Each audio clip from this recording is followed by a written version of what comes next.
도를 아십니까? 뭐 그런 얘기를 한국 가면은 저기 파고다 공원이나 종로 5가를 걸어가면 도를 아십니까? 그러는 사람들이 있습니다. 그 도하고 저희 십자가의 도는 완전히 틀리니까 전혀 아닌 것을 아시고 들으시면 되겠습니다. 지금 현대는요, 교회가 굉장히 위기에 시달하고 합니다.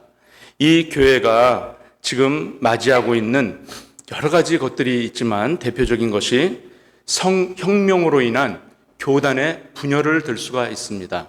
성혁명이 세계 곳곳에서 일어남으로 인해서 UMC라든지 PCUSA 같은 경우는 이미 교단이 분열된 상태이고 갈수록 이러한 갈등은 더 심화될 것으로 보입니다. 그리고 또 팬데믹으로 인해서 한 번 떠난 성도들이 돌아오지 않는 성도들이 있다는 것도 굉장히 위기고 또 가슴 아픈 일입니다. 그리고 신마르크스주의나 진화론이나 유물론과 같은 그러한 반기독교적인 패러다임이 끊임없이 기독교를 공격하고 있다는 것 또한 굉장한 교회의 위기가 아닐 수가 없습니다. 우리는 지금 한창 프랑스 파리에서 열리고 있는 올림픽을 보면서 여러분들 아마 뉴스를 통해서 다 보셨을 거예요. 정말 가증하고 그런 참담한 그러한 현장을 저희들이 목격을 하지 않았습니까? 올림픽은 전 세계 3분의 2가량이나 되는 그러한 많은 사람들이 보는 그러한 아주 경기로 누구나 좋아하는 그런 스포츠죠. 그런데 이때 개막식은 더군다나 더 많이 보는데 이 개막식에서 반기독교적이고 반교회적인 그러한 퍼포먼스가, 반성경적인 퍼포먼스가 행해졌다는 것을 저희들은 볼 수가 있습니다. 자, 사진을 한 장 보여드릴게요. 이것을 뉴스를 통해서 보셨는지 모르겠지만 위 그림은 뭡니까? 여러분들이 너무나도 잘 아시는 레오나르도 다빈치의 최후의 만찬, 라스트 서퍼라고 하죠. 명화 중에 명화고 저 그림을 보면 정말 그 마가 다락방에 모여 있었던 그 예수님께서 이제 십자가에 달려서 돌아가시기 전에 겟세마네 동산 가서 기도하시기 전에 사랑하는 제자들을 모아놓고 발을 씻겨주시고 그 다음에 이제 마지막으로 저녁 식사를 함께 하셨던 그 너무나도 그 유명하고 너무나 아름다운 명화를 저희들은 다 압니다. 그래서 저 그림을 보면 성경의 모습이 떠올라져요.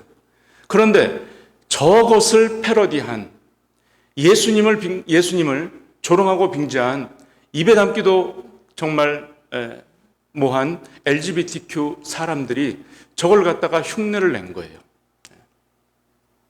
저기 있는 사람들을 사람들을 비하하는 것이 아니라 남자가 여자가 되고 여자가 남자가 되고 저 안에 어린아이도 있었어요. 저거를 전 세계 사람들이 어린아이들도 다 시청했는데 저것을 갖다가 버젓이 이렇게 놓고 앞에 있는 사람은 어떤 가수인데 거의 올 누드로 저렇게 지금 앞에 있는 거예요. 이것은 완전히 기독교를 보란듯이 이렇게 조롱하고 비하하는 그러한 모습이 아닐 수가 없는 것입니다. 자, 이것은요, LGBTQ 젠더들이 성혁명, 젠더 혁명을 이제 공식화하는 것처럼 이 올림픽 개막식에서 이것을 갖다가 내보였다라는 것이죠. 올림픽은 여러분들이 아시고 계실지 모르겠지만 이것은 전 세계의 사람들이 모여서 함께 어떤 이런 힘을 스포츠의 그런 정신을 가지고 힘을 겨루는 것으로 알고 있지만 사실은 처음에 시작한 것이 어떻게 시작되었는지 아시죠? 올림푸스 그 신전에서 그리스의 신들을 숭배하기 위한 그렇게 열린 것이 올림푸스 산에서부터 이제 그 숭배 사상으로 열린 것이 바로 이 올림픽이라는 거예요. 그래서 이 제우스를 찬양하고 하는 여러 다신들을 갖다가 이렇게 모아다 놓고 그 앞에서 체전을 벌였던 거죠. 이것은 사실 하나님께서 좋아하실까요? 결코 좋아하실 리가 없는 그러한 것이 바로 올림픽이라는 겁니다. 저희들이 올림픽을 보면서 여러 가지 굉장히 그 휴머니티하고 그런 땀과 노력에 의해서 메달을 따는 모습을 보면 참 감동이 됩니다. 감동이 되지만 그 이면에 있는 그런 어떤 사조라든지 그런 것을 저희들은 분명히 간과하지 않을 수가 없는 것입니다. 그들이 내세우는 바는요, 나라와 인종 간에 차이가 없고 모든 나라와 인간은 하나다라는 것을 주장하고 있어요. 굉장히 좋고 굉장히 정신이 굉장히 좋아 보이는 그러한 것입니다. 그런데요, 가만히 놓고 보면요, 인종 간의 차이는 없을 뿐만 아니라 남녀 간의 차이도 없고 모든 종교 간의 차이도 없다라고 이런 사상을 갖다가 부추기고 있어요. 남녀 간의 차이도 없고 인종 간의 차이도 없고 종교는 다 같다라는 거예요. 기독교만 구원이 있는 것이 아니고 다른 종교에서도 다 구원이 있다라고 하는 것이 바로 이 올림픽의 정신이에요. 이번 특히 프랑스 파리 올림픽의 여러분 캐치프레이즈가 뭔지 아십니까? 제가 이 말씀을 이제 준비하면서 한번 찾아봤어요. 이번 파리 올림픽의 캐치프레이즈가요, 완전히 개방된 대회라는 거예요. 완전히 개방된 대회. 영어로는 Games Wide Open이라는 그런 캐치프레이즈를 내걸고 있었어요. 얼핏 들으면 굉장히 포용적이고 또 평등하고 평화를 추구하는 그러한 이러한 것처럼 들립니다. 그런데 우리가 오해하지 말아야 할 것은요, 차별은 없어지는 게 맞지만 차이라는 것은 분명히 존재할까요, 안 할까요? 차이는 분명히 있습니다. 남녀 간에 차별을 해야 됩니까? 남녀 간에 차별을 하면 안 되죠. 하나님이 만들어주신 누구나 다 하나님이 만들어주신 고귀한 존재고 고귀한 생명체 아니에요. 그런데 여기 어떻게 차등이 있을 수가 있습니까? 그러나 남과 여에는 분명히 하나님께서 다르게 만들어 놓으신 부분이 있다는 거죠. 여기에는 차이가 있어요. 남자들은 좀 육체적으로 힘이 더 세지 않습니까? 여성들은 여성 나름대로의 그 또 섬세하고 부드럽고 남자가 하지 못하는 부분들을 갖다가 이렇게 감싸면서 하는 그러한 것들이 여성에게 있어요. 분명한 차이가 있는 거죠. 그래서 저희는 남녀의 차별은 없어야 하지만 분명한 차이는 있다. 그리고 어른과 아이들 사이에서도의 차별은 분명히 없어야 돼요. 하지만 무엇은 있습니까? 차이는 분명히 있죠. 어른들은 육체나 정신이 성숙하고 아이들은 아직 유아스럽잖아요. 정신 연령이나 모든 것들이. 그러니까 그러한 차이는 있다라는 것을 저희들은 인정을 하는 거죠. 사단의 전략은요, 모든 사람들이 다 동일하고 또 모든 종교가 다 동일하고 모든 종교에 구원이 있다라고 가르칩니다. 그래서 오직 유일신인 하나님 한 분만을 믿는 우리 기독교를 갖다가 어떻게 해요? 계속해서 공격하는 것이 바로 이 사단의 전략이에요. 사단은 모든 것이 다 똑같다, 동일하다. 그래서 결국은 어디까지 갑니까? 하나님과 인간도 어떻대요? 동일하대. 너도 신이 될 수 있고 모든 만물 속에 다 신이 있다라는 거예요. 그래서 무엇인가를 섬기고 그것을 대상으로 여기고 숭배를 하면 그게 우상 숭배인데 그것도 허용한다라는 거예요. 이게 바로 범신론이고 다신론이고 또 더 나아가서는 무엇과가 상통하냐? 유물론하고 상통되는 거예요. 모든 것은 다 물질이기 때문에 가치가 다 똑같아. 거기에 어떤 그 존엄이라는 건 있을 수 없어. 이렇게 나오는 것이 바로 그 젠더 사상이에요. 세상에는 지금까지 많은 혁명들이 있어 왔어요. 노동혁명, 뭐 또 종교 개혁, 많은 것들이 있어 왔어요. 그런데 이러한 것을 서구의 기독교 사상을 가진 국가들은 다 막아냈어요. 지금까지 다 막아냈어요. 그것을 최후의 보루를 갖고 있는 나라가 어디입니까? 우리가 살고 있는 미국이에요. 그런데 이 성혁명, 젠더 혁명만큼은 지금 다 무너지고 있어요. 프랑스가 무너졌죠. 영국도 무너졌죠. 갈수록 유럽이 점점 무너지고 있어요. 자, 첫 인류인 아담과 하와가 누구의 꾀임에 넘어갔습니까? 사단의 꾀임에 넘어갔어요. 사단이 뭐라고 그랬어요? 하나님은 분명히 동산 중앙에 있는 실과를 먹는 날에는 너희 눈이 밝아져서 죽게 된다라고 분명하게 말씀했는데 사단은 뭐라고 그래요? 뱀은 죽을까 하노라. 하나님이 너 그거 먹는 거 괜찮아, 먹어도 돼. 하나님이 너희가 인간 하나님하고 똑같아지는 것을 갖다가 두려워해서 먹어도 돼. 너희 눈이 밝아질까 봐 그런 거야. 먹어도 돼. 근데 하나도 안 죽어. 이 게임 결국은 뭐예요? 인간과 하나님을 갖다가 동격으로 놓는, 그것을 지금도 사단은, 이 공승권제를 가지고 있는 사단이 계속해서 지금 기독교인들을 지금 쇠뇌하고 자꾸 기독교 정신을 무너뜨려 가고 있는 거죠. 프랑스라는 나라가요, 굉장히 서구에서도 앞서가는 나라 아닙니까? 프랑스에서는 뭐가 있었습니까? 프랑스 옛날 세계사 시간에 배웠던 거 한번 이렇게 되뇌 한번 보세요. 프랑스에 뭐가 있었습니까? 가장 큰 혁명. 프랑스에 워낙에 큰 사건들이 많아가지고 프랑스 대혁명이라는 것이 있었잖아요. 루이 16세의 그 왕족과 귀족들의 그 타락에 농민들이 너무나 가난하고 힘이 드니까 그걸 갖다 이제 뒤엎자 그래가지고 루이 16세와 그 부인이었던 누구예요? 마리 앙뚜아네트를 갖다가 단두대에 처형하면서 길르틴이라고 하나요? 잘 생각이 안 나는데 그런 사건들도 있고 굉장히 앞서가는 혁명을 일으켰던 나라예요. 그런데 그것은요, 거기에서 그 깃발을 들고 있는 그 사진 있는 거 있죠. 깃발을 들고 있는 사진이 뭐예요? 어떤 여신이 깃발을 들고 있는 그런 사진이에요. 그 여신이 결국은 음녀를 가르치는 건데, 이 프랑스는요, 동성애만 허용하는 것뿐만이 아니라 모든 걸 다 허용을 해요. 이슬람도 허용을 해가지고요, 이슬람 사람들이 지금 거의 들어와가지고 모든 것이 지금 다 들어가 있는데, 이 프랑스뿐만이 아니라 많은 유럽 국가에서는요, 그 이슬람 난민들을 받아들이는데 오히려 자국의 국민들을 보호하지는 못하고 난민들을 위한 우선 정책을 펴고 있어요. 그래서 난민들은 오히려 집을 사기가 더 편해. 그리고 난민한테 일단은 허용되면 난민이 자기 가족들을 갖다가 다 초청을 하면 그거는 초청 이민이 그냥 돼버려요. 그래서 프랑스에서 오랫동안 내 집을 마련하기 위해서 살았던 국민들도 자기 집을 못 갔는데 난민들은 온 지 몇 년 만에 자기 집을 갖는 이런 일들이 벌어지고 있다는 거죠. 그런데요, 이것은 분명히 이제 충돌을 가져올 거예요. 왜 그러냐면 이슬람은 동성애를 허용하지 않잖아요. 그래서 동성애인자들은 이슬람에서는 그냥 죽여. 근데 이 동성애자들이 얘기하는 건 뭐예요? 자기네들은 성혁명을 얘기를 해. 그러니까 서로 얘기하는 자유가 틀려요. 그러니까 분명히 충돌은 분명히 올 거예요. 그런데요, 이들이 꼭 기독교를 공격할 때는 모두가 하나가 됩니다. 다 하나가 돼요. 사회주의에서 말하는 그 유물론, 그것과도 다 하나가 돼서 기독교를 이제 공격을 하게 됩니다. 자, 기독교에서 말하는 자유는 무엇입니까? 우리는 하나님께서 만들어 놓은 창조 질서 안에서의 자유를 얘기하죠. 그런데 프랑스에서는 이 창조 질서 안에서의 자유를 무너뜨리니까 모든 정치와 사회가 다 무너지고 있는 거예요. 프랑스가 어떤 나라였습니까? 종교개혁 당시에.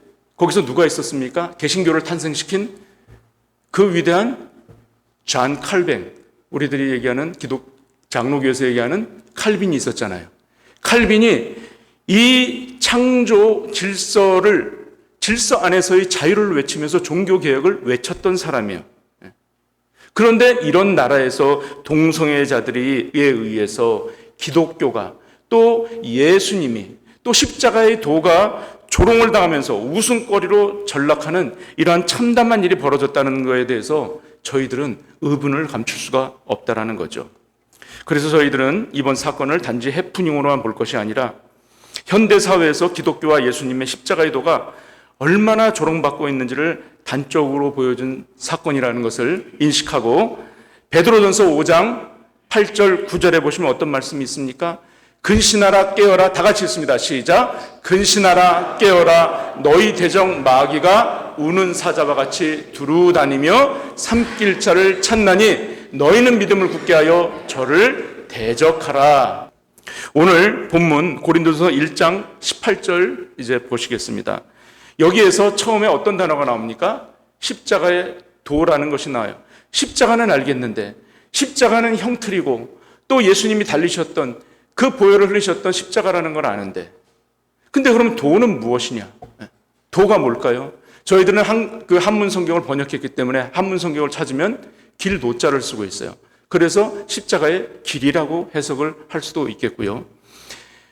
요한복음 1장 1절에서는 어떤 말씀이 있습니까? 태초에 무엇이 계시니라? 말씀이 계시니라.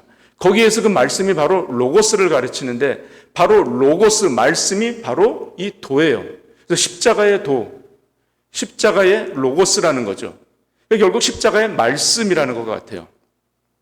이것이 공동 번역 성경에서는요, 십자가의 이치로 해석이 되어 있고요. 현대인의 성경에서는요, 십자가의 진리로 해석이 되어 있고요. 그리고 NIV 영어 성경에서는 The Message of the Cross. 그러니까 도는 메시지라는 거예요. 메시지. 그리고 또 킹 제임스 버전에서는 더 프리칭, 설교라고 되어 있어요. 선포, 설교. 십자가의 도는 십자가의 이치, 십자가의 가르침, 결국 십자가의 메시지다. 그렇다면 십자가의 메시지는 무엇입니까? 십자가의 메시지는요, 복잡하지가 않습니다. 굉장히 단순합니다. 뭡니까? 십자가의 메시지가 뭐예요? 예수님이 십자가에서 죽으셨다. 이게 메시지예요. 누가 죽으셨다고요? 예수님이. 예수님이 어디서 죽으셨다고요? 이건 모르는 사람 아무도 없잖아요. 여기 계신 분들 교회 벌써 수년 다니시면서 이건 모르는 사람 아무도 없어요. 이게 바로 십자가의 도라는 거예요. 아주 단순한 메시지, 단순한 진리. 이것이 뭐예요? 결국 복음이라는 거예요. 복음. 다른 누구도 아니고 예수님이 십자가에서 죽으셨는데 이 예수님이 나를 위해서 죽으셨다라는 거예요. 이걸 갖다가 지금 사도 바울은 선포하고 있어요. 너무나 단순한 진리인데 이 진리를요, 믿는 사람과 믿지 못하는 사람으로 나누어진다라는 거예요. 저같이 죄 많은 자가 예수님 때문에 구원받았다는 사실은 이거는 기적이잖아요. 기적. 여러분들도 여러분이 구원받았다는 사실에 대해서 기적이라고 생각하십니까? 아멘 안 하시는 분들은 나는 구원받아도 마땅한 사람이야 라고 생각하시는 것 같아요. 나는 구원을 받았어도 이미 다른 사람들보다 더 높은 자리에서 구원을 받는 그런 존재야. 아니죠. 나 같은 사람이 얼마나 죄가 많고 내 속을 들여다보면 얼마나 시커멓겠어요. 죄 짓고 또 죄 짓고 회개하더라도 또 죄 짓는 그런 존재 아니에요? 그런데 나를 구원해 주셨다는 이 사실, 이것을 믿는 것이 기적인데, 근데 저희들 입장에서 볼 때는요, 믿지 않는 사람들, 믿지 않는 것도 기적 같아. 아니 그렇게 많이 얘기해주고 그렇게 교회를 나오라고 예수 믿어보라고 이렇게 권해도 믿지 않는 사람들은 그건 제가 볼 때 그것도 기적인 것 같아. 어떻게 안 믿을 수가 있을까? 오늘 본문 18절에서는요, 이 십자가의 메시지가 선포될 때 두 가지의 극단적인 반응으로 나누는 것을 볼 수가 있습니다. 어떻게 나뉩니까? 멸망하는 자들과 구원을 얻는 자들, 구원을 얻는 우리라고 나와 있어요. 멸망하는 자들은 어떻대요? 미련한 것으로 본다는 거예요. 무엇을요? 십자가의 도를. 그런데 구원을 얻는 우리에게는 무엇으로 보여진다라는 거예요? 반응이 하나님의 능력이라는 거예요. 어떻게 이렇게 두 개가 상반될 수가 있죠? 다시 말씀드리면 십자가의 도가 전해질 때 구원을 받는 사람이 있고 또 구원을 받지 못하고 멸망하는 사람이 있다라는 것을 지금 얘기하는 거예요. 그런데 이 멸망하는 자들은 십자가의 도를 얘기하면 미련하게 본대요. 미련하게. 저 여러분들은 미련하다는 표현을 어떨 때 쓰십니까? 저는 상대방한테 정말 못된 말을 참 많이 했던 사람이에요. 머리가 좀 빨리빨리 안 돌아가고 좀 행동이 느리고 하면 왜 이렇게 미련해. 참 답답해 죽겠네. 제가 그랬던 사람이에요. 이 미련해라는 단어를 쓸 때 뭔가를 빨리 할 수 있고 지름길로 갈 수 있는데 그렇지 못하고 굉장히 돌아서 가는 것 같고 굉장히 또 요령도 피울 줄 모르고 그리고 자기 것 잘 챙기지 못하고 그 자기 주장도 별로 없고 그저 그냥 남이 저기 하면 그냥 그래 그러면서 따라가주는 그런 사람들을 볼 때 좀 뭔가 좀 얕게도 좀 굴면서 해야지 좀 세상을 좀 잘 살아갈 텐데 그렇지 못한 사람들을 저희들은 참 미련해. 나 어떻게 세상 살아가려고 그래? 그런 얘기를 하잖아요. 그런데 이 멸망받는 자들이 십자가의 도를 얘기하면 미련하게 본다라는 거예요. 미련하게. 이걸 지금 사도 바울이 고린도 교회에 전하는 메시지인데요. 당시 고린도라는 도시가 어땠는지를 저희들은 좀 이해할 필요가 있습니다. 당시 고린도는요, 인구가 70만이나 되는 아주 거대한 도시였어요.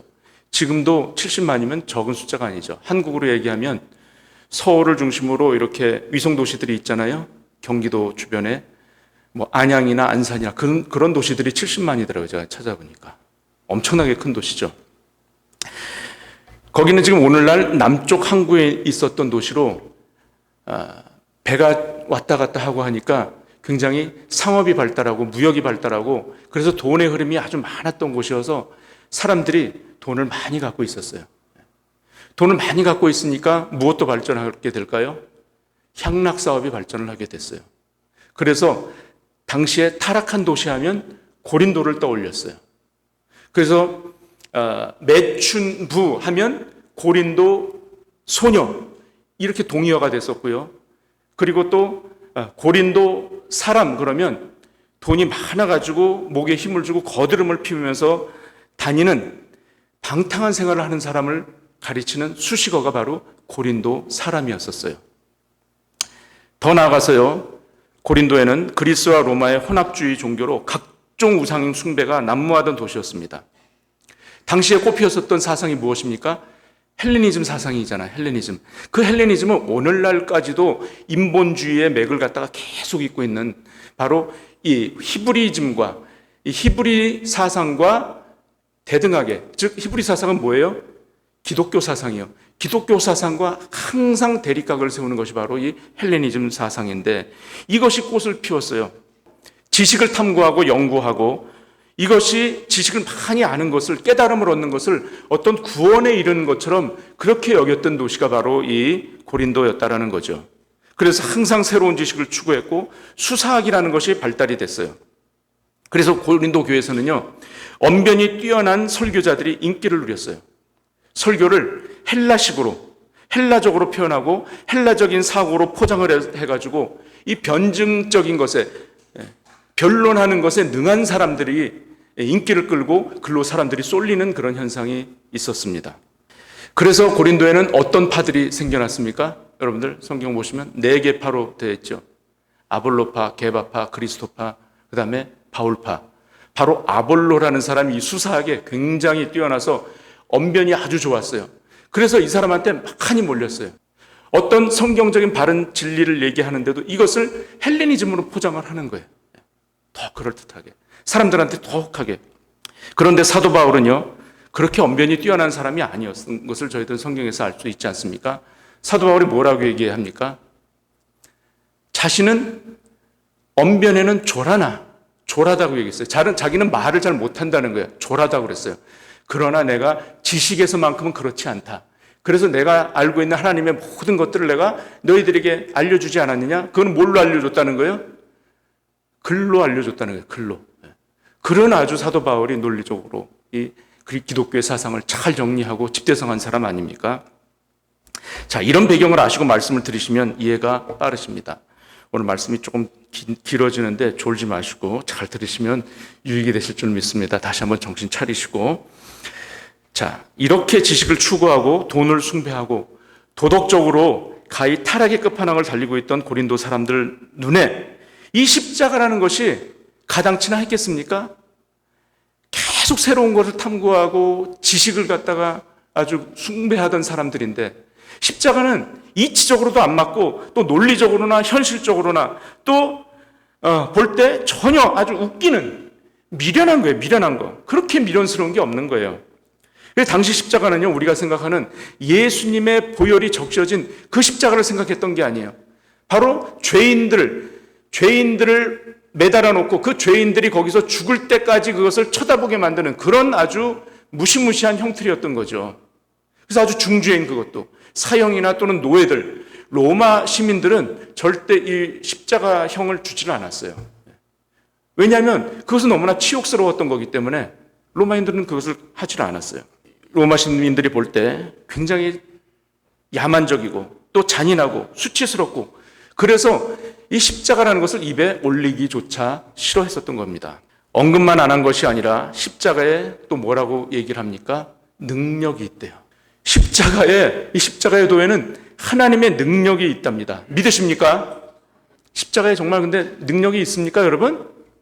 능력이 있어요? 믿으신다고 아멘 하셨잖아요. 능력을 믿으시니까 여러분, 그거를 못 믿으니까 뭘 달고 다녀요?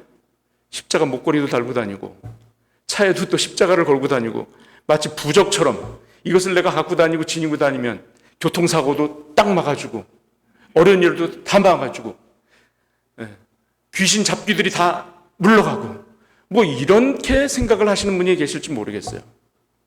이런 능력을 얘기하는 게 아니죠. 십자가의 능력은 다름 아닌 무엇을 주는 능력입니까? 나오잖아요. 구원을 얻는 우리에게. 구원을 주는 능력이 십자가의 능력인 줄 믿으시기 바랍니다. 십자가의 능력으로만이 우리가 구원을 얻는다. 내 힘으로 구원을 얻을 수 없고 내 능력으로, 내 지식으로, 내 지혜로 아무것도 구원을 이룰 수 없지만 이 미련해 보이는 십자가 능력으로만이 우리들이 구원을 얻는다라는 것. 이것을 지금 사도 바울은 강조를 하고 있는 겁니다. 그리고 24절에서는 바로 이 구원에 이르는 능력을 받는 사람들은 바로 무엇입니까? 하나님의 능력을 믿는 사람들은 오직 부르심을 입은 자들이라는 거예요. 오직 부르심, 주님의 부르심. 이게 굉장히 모순된 것 같은데 우리는 주님이 불러서 믿었는데 또 우리가 믿음으로 또 말미암아 구원을 얻는다고 하죠. 하지만 이게 다 같은 얘기예요. 우리 스스로 먼저 하나님을 찾아가서 교회를 찾아가서 내 발로 갔을지언정 그것은 내가 믿은 것이 아니라 성령의 이끌림을 받고 하나님의 능력으로 우리가 구원을 받았다는 것을 꼭 믿으시기 바랍니다. 자, 19절, 20절 또 한번 보시겠습니다. 19절, 20절에 보시면 이 사도 바울은 이렇게 타락한 도시인 고린도에 십자가의 도를 외치고 있어요. 그런데 이 십자가의 도는요, 인간의 지혜나 총명, 그리고 이성과 지성으로는 깨달을 수 없다라는 것을 지금 19절에서 얘기하고 있지 않습니까? 그리고 또 변사가 어디 있느냐? 변사가 뭐예요? 선비가 어디 있고 나는 아주 지식도 많아가지고 아주 점잖은 사람이야. 그런 선비가 어디 있느냐? 이 세대 변사가 어디 있느냐? 변사는 뭘 얘기하는 거죠? 말 잘하는 사람. 말 잘하는 사람. 말을 그럴듯하게 포장을 해서 잘하는 것이 십자가의 도를 이해하는 것이 아니다라는 거예요. 오늘날에도 이런 현상들이 있습니까? 없습니까? 있는 것 같으세요? 희한한 것이요. 십자가의 도는 굉장히 단순하잖아요. 단순한데 사람들의 마음이 무뎌져서 그런가요? 이 단순한 십자가의 도를 얘기하면 가슴이 뜨거워지고 이 마음속에서 울컥하는 것이 있고 주님이 그렇게 나를 사랑하셨구나. 이런 감격이 와야 되는데 이것이 없다라는 거예요. 그래서 웬만큼 말을 잘하고 이걸 갖다가 포장을 잘 해가지고 얘기를 하지 않으면 꿈쩍도 안 해. 꿈쩍도 안 해. 그래서 목사가 설교하기가 참 쉽지가 않습니다. 그냥 간단하게 이 단순한 복음, 단순한 이 복음의 진리만 선포해도 내 가슴이 뜨거워져야 되는데 그렇지 않으니까 화려하게 말을 잘하고 또 언변이 좋고 여기다가 외모적으로도 또 호감이 가고 하면 그런 사람들에게 저희들이 쏠리는 경향이 없지 않아 있죠. 그래서 그런 곳에 속해서 설교를 들으면요 자신의 믿음도 굉장히 좋은 것으로 착각을 하는 그런 경우가 있다는 거예요. 그래서 여러 많은 사람들이 가는 그 대형교회에 그냥 아무 생각 없이 나는 사람들하고 부딪히기도 싫고 봉사도 하기 싫고 어디 소속되는 것도 싫고 그냥 뒷자리 가서 앉았다 그냥 조용히 나와야지. 난 오늘 내 신앙 내가 잘 지켰어. 천만의 말씀 만만의 콩떡이에요. 이거는 절대 그럴 수가 없는 거예요. 우리는 사실 스타라고 하는 목사님들, 스타 목사 또 유명한 설교가들을 조금은 감시자의 눈으로 볼 필요가 있어요. 왜 그렇습니까? 저같이 무명한 이름 없는 목사는 그만큼 영향력이 적어요. 그리고 저같이 힘이 없는 목사는 잘못 얘기했다가는 금방 쫓아가지고 목사님 이렇게 얘기하면 됩니까? 이러는 사람들이 꼭 있어요. 이런 성도님들이 있어요. 근데 그건 사실 좋은 거예요. 근데 교회가 크고 화려하고 엄청난 숫자가 몰리는 데는 아무도 그런 얘기를 못 해줘요. 설령 틀리게 말을 하거나 설령 그 말이 매끄럽고 화려하게 들렸을지 모르지만 그 속에 복음이 안 담긴 속빈 강정 같은 그런 설교를 하더라도 누구 하나 뭘 할 사람이 아무도 없어요. 아멘으로 그냥 다 받아들이죠. 그래서 저희들은 이것을 잘 분별해야 할 줄로 믿습니다. 자, 21절 한번 보시기 바랍니다. 이 세상의 지혜로는 하나님을 깨달을 수 없다라는 그런 말씀을 하고 있습니다. 이 세상은요, 자꾸 뭔가 새로운 사상을 추구하고 새로운 지식을 말하고 또 새로운 학설을 찾고 있고 또 새로운 학설을 들으면 거기서 환희를 느껴요. 와, 그렇구나. 쾌감을 느낀단 말이죠. 그런데 이러한 것이요, 지나치게 되면 마치 파리 올림픽에서 보여줬던 그런 가증스러운 일들을 펼침에도 불구하고 저런 것도 하네. 그냥 이렇게 돼버리는 거예요. 영적인 분별력이 없어지는 거예요. 야, 희한하네. 저런 애들, 저런 사람들도 다 있네. 그냥 이렇게 넘어가고 말하는 거죠. 이제는 끝닿는 곳이요. 성의 혁명, 젠더 혁명이 마치 시대를 선도해 나가는, 그래서 이것이 마치 이성이나 지성의 최고의 정점처럼 그렇게 여겨요. 특히 젊은 사람들은요. 맹목적으로 그래서 새로운 이런 유행하는 트렌드로 여기고 따라가게 되는 것이고, 이것이 결국은 우상 숭배라는 것을 모르는 그런 어리석음을 겪고 있다는 겁니다. 전도에 미련한 것이라는 얘기가 있어요. 여러분들 전도를 해보신 분들은 아시겠지만 전도가 세련됐던가요?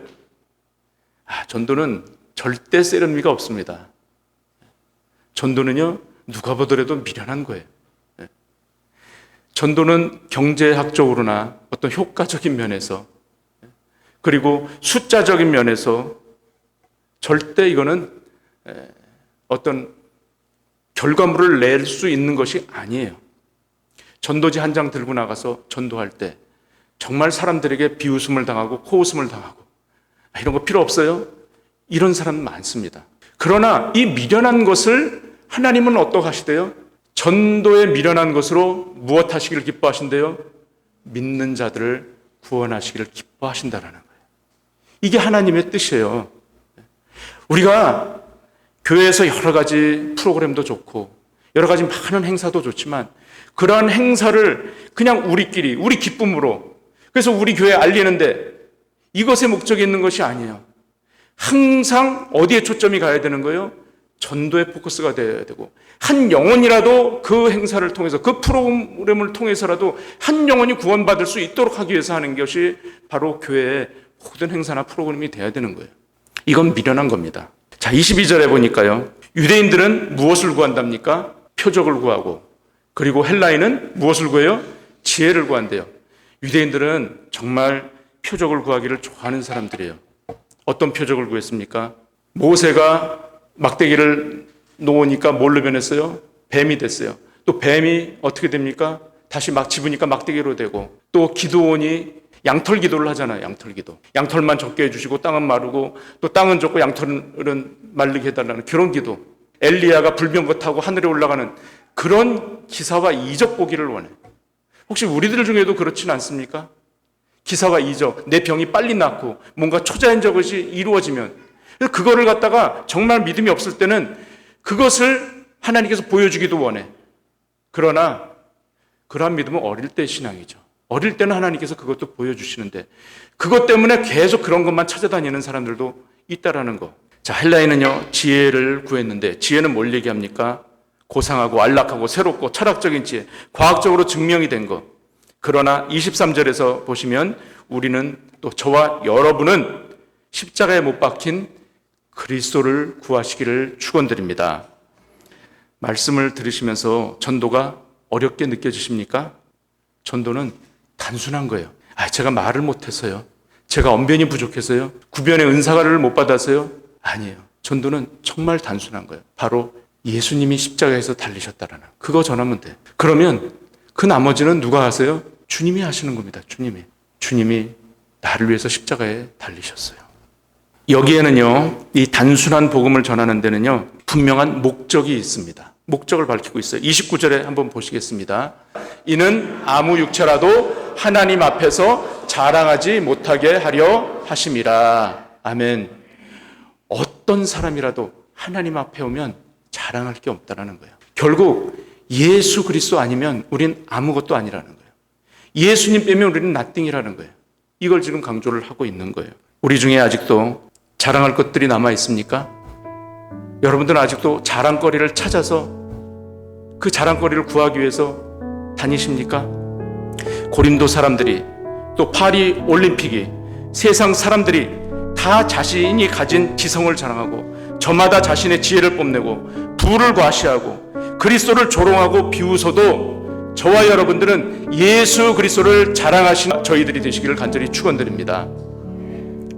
그래서 가만 보면요, 십자가에 대한 이 이해에 따라서 그 결과로 나오는 것들이 내가 살아가는 동안의 삶 속에서 무엇을 자랑하느냐로 나타나져요. 내가 아직도 내 것을 자랑하느냐, 내가 예수님을 더 자랑하느냐, 이것으로 나눠지는 거예요. 이게 바로 뭐예요? 십자가에 대한 이해야. 내가 십자가를 지금 어떻게 이해를 하고 있느냐에 따라서 이것이 판가름된다니까요. 자, 우리 이제부터라도 정말 십자가에 달려서 죽으신 주님을 자랑하십시다. 그 주님이 나를 위해서 돌아가셨고, 또 예수님을 모르는, 또 예수님을 몰랐던 과거의 나와 같은 사람을 주님께서는 여전히 찾고 계시다라는 그 사실을 기억하시고, 아직도 주님을 영접하지 않은 사람들에게 이 단순한 복음, 단순한 이 진리의 복음을 증거하시는 저와 여러분들의 복된 삶이 되시기를 간절히 축원드립니다.